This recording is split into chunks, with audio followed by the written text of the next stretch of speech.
Sveiki, šiandien norėčiau grįžti 40 metų atgal. 1981 metais tanklaivis Globės Simi dėl smarkaus bangavimo Klaipėdos uoste tiesiog lūžo pusiau.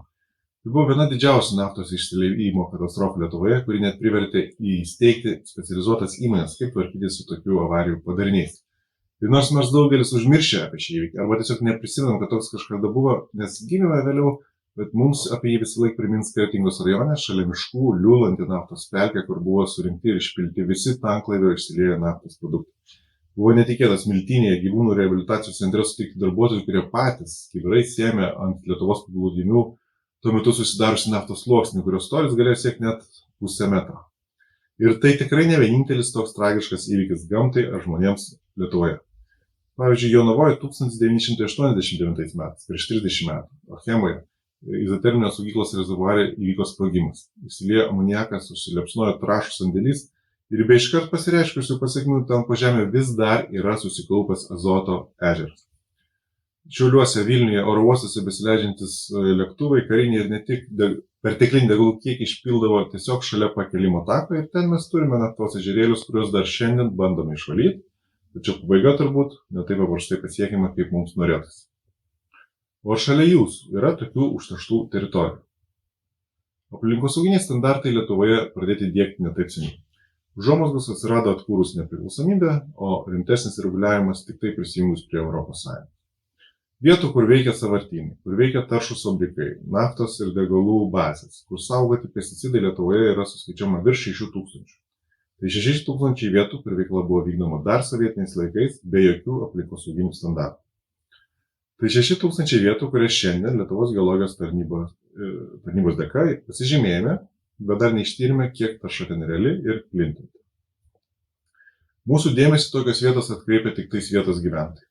Pavyzdžiui, kai kauniečiai pastebi naftos ratilus Nemune, kai prieš 100 metų veikusios geležinkelio pabėgių gamyklos vietoje, kur pabėgiai buvo mirgomi žibale ir kitokiam tirpale, nafta prasisukė iki pat Nemuno.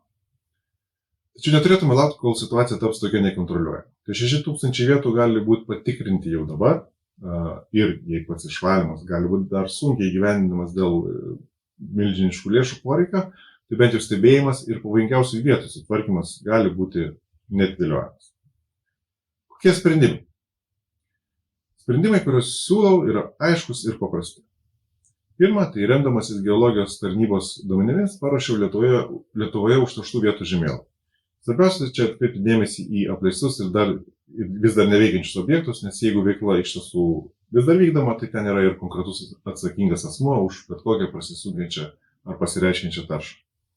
Šie objektai gali būti visai jūsų namų, jūs tą galite pasitikrinti žemėlapyje, kurį pažadu pridėti prie nuorodos prie šio vaizdo įrašo.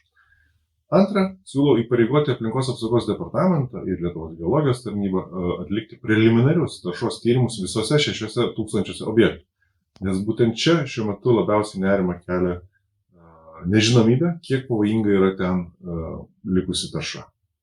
Preliminarus vienos vietos ištyrimas gali kainuoti 2-5 tūkstančius eurų, tad visos Lietuvos apleistus tokius objektus galėtume ištirti už maždaug 10 milijonų eurų, bent jau preliminariais skaičiais.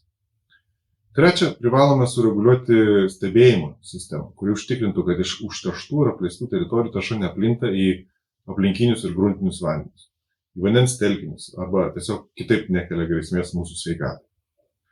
Ir ketvirta, turėtume vis dėlto sutvarkyti tas užterštas vietas, o čia svarbiausia susitarti dėl finansavimo, nes lėšų tikrai prireiks ir ne 1 milijoną. JAV, pavyzdžiui, nusprendė, kad pavojingų cheminių medžiagų naudotojai, įvairūs taršūs pramonės objektai, naftos produktų naudotojai, taip pat pesticidų pardavėjai turi susimokėti nedidelį mokestį, kuris patenka į bendrą fondą ir iš kurio finansuojamas tokių istorinių užterštų teritorijų tvarkymas. Galbūt tai sprendimas ir Lietuvai.